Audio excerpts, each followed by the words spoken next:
Halo teman-teman semua, perkenalkan nama aku Nia Aulia Hasanah. Aku dari kelas A2 Ilmu Komunikasi. Kali ini aku bakal ngejelasin tentang fungsi komunikasi massa untuk memenuhi tugas dari mata kuliah komunikasi massa.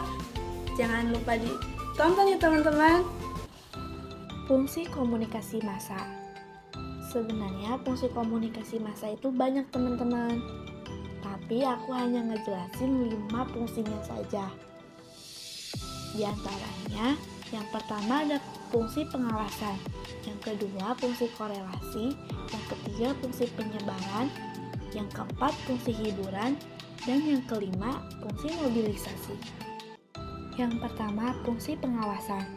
Komunikasi massa memiliki fungsi pengawasan yang menjadi mata maupun telinga untuk masyarakat yang mencari informasi yang relevan dengan kehidupan sehari-hari. Contohnya adalah internet dan surat kabar, yang kini menjadi salah satu sarana untuk setiap individu mencari informasi penting, mulai dari informasi mengenai cuaca, isu terkini, dan bahkan juga gosip. Yang kedua, ada fungsi korelasi. Fungsi korelasi adalah fungsi yang menghubungkan bagian-bagian dari masyarakat agar sesuai dengan lingkungannya. Fungsi ini berkaitan erat dengan peran media massa sebagai penghubung antara berbagai komponen dalam masyarakat. Yang ketiga, ada fungsi penyebaran dan penyaluran.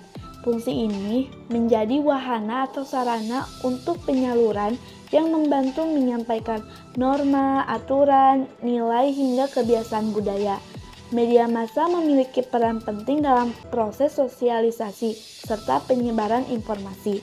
Contohnya adalah penyebaran informasi dengan menggunakan media cetak seperti koran, majalah, ataupun media online seperti Instagram, YouTube, Twitter, Facebook, dan lain-lain. Keempat, ada fungsi hiburan.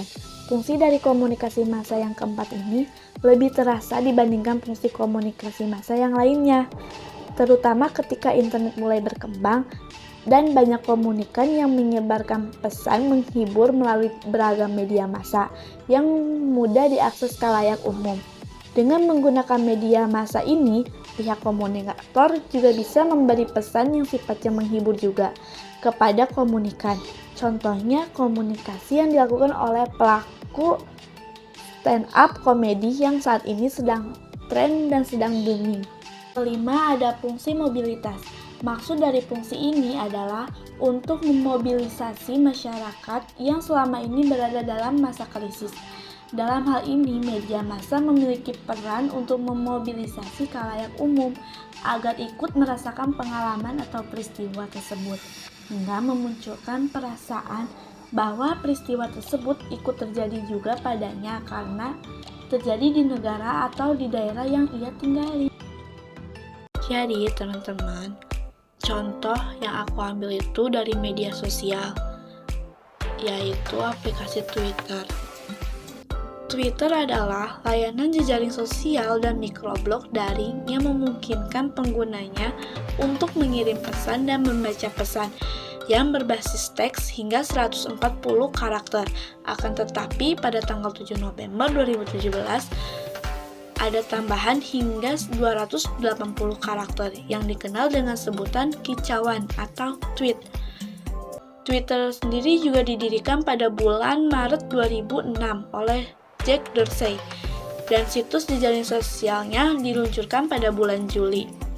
Tingginya popularitas Twitter menyebabkan layanan ini telah dimanfaatkan oleh banyak masyarakat untuk berbagai keperluan dalam berbagai aspek, misalnya sebagai sarana protes, kampanye politik, sarana pembelajaran, dan sebagai media komunikasi darurat.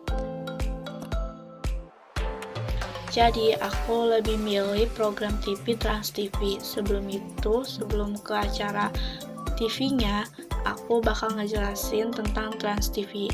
Trans TV adalah sebuah stasiun televisi swasta nasional di Indonesia yang dimiliki oleh Transmedia.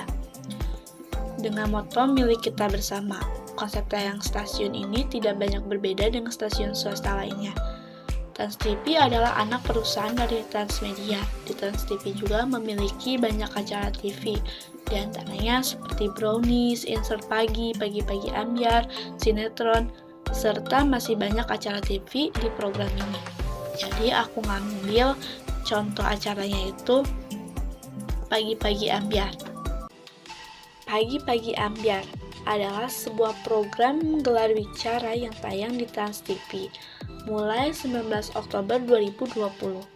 Program ini dibawakan oleh pedangdut Nasa dan Dewi Persik, penata busana yaitu Karen Delano, dan pembawa acara infotainment Rian Ibram. Dalam setiap episodenya, program tersebut akan mengundang bintang tamu untuk menemani para pengisi acara. Para bintang tamu ini yang dihadirkan juga bakal dikorek informasinya terkait gosip atau rumor tentang dirinya yang sedang ramai diperbincangkan oleh infotainment hingga warganet.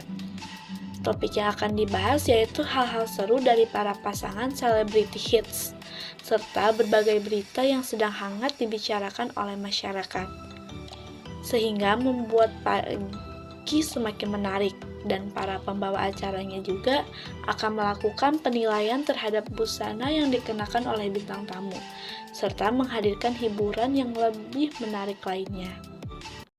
Berikut cuplikan video dari acara Pagi-Pagi Ambyar. Check it out! 1, 2, 3, 4. Panona alus, irung alus, bibir alus, ditempoti hareuti gigir mani mulus. Ngan hanja kepisan, kalakuan si kasetan. Gunta ganti jalur, kesirik nanggal minggu aduh gaskeun. Itu kamu main Model kayak Artinya apa sih? artinya nih satu kalimat yang menggambarkan kamu sekali. Nah aku naon gelis tapi bangor. Itu kamu, Wi. Jadi Ya kenapa? Kunaon aya jenggerna ayamna. bibir gini. Coba prompter aku jelasin ya. Apa itu? Cicingnya nengnya cicingnya. Ya, cicingnya kieunya panona alus, irung alus, panona alus, Panona itu matanya apa? bagus. matanya bagus. Irung alus, hidung Bibir bagus. Bibir alus, bibirnya bagus. Ditempot di hareup, digigir mani mulus. Gitu caranya. Oh ya. Ini lagu yang menjadi viral di media sosial dinyanyikan Gonta oleh ganti ieu teh. Asmi dan juga Baby Raira. Keren banget. Kita semua Ya. mengucapkan terima kasih. Aku juga makasih banget loh ya kamu bikin video klip di dekat Telu. Thank you banget saya. Oh iya ya. Video klipnya di tempat kamu. Bagus banget. Asmi sama Baby Raira, ini kan jadi viral di media sosial. Kalian nyangka nggak? Akhirnya wow, viral, semua orang tahu lagunya. Nggak nyangka ya? Nggak nyangka. 16 juta loh yang nonton loh. Hebat kamu, apalagi dandan Lagunya begitu enak loh buat goyang. Kalau Asmi orang mana, Baby orang mana? Asmi orang Bandung Barat. Di Bandung Barat, di mana Bandung Baratnya? Bandung Kamu tanya mulu sih tanya. Menurut saya pribadi, kenapa acara TV Pagi-Pagi Ambyar ini banyak yang subscribe dan banyak yang menonton? Karena acara TV ini selalu menampilkan hal-hal yang unik dan juga seru, sehingga banyak masyarakat yang tidak bosan untuk menonton acara ini, karena yang ditayangkan itu fenomena-fenomena yang sedang viral juga, sehingga membuat masyarakat mensubscribe program acara tersebut agar tidak ketinggalan informasi.